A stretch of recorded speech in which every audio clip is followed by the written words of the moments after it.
How to save a project in Capcut PC. Hey everybody, welcome back to our YouTube channel.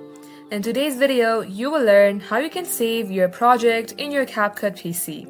So without any further delay, let us jump right into the process. Head over to your Capcut app from your device and click on to New Project. Now make sure that you have imported a correct file, and once you are done editing all your file, here is what you can do to import or save your Capcut file.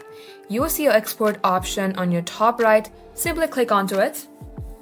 And this is the location where your videos will be saved. The export to option, here you can also expand the storage and see where your location is.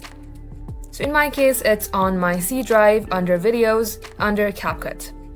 Now in case you would like to change the folder to where your Capcut files or videos are being saved, you can choose desktop or whatever you want. Once you have done selecting the location of the file, click on to export.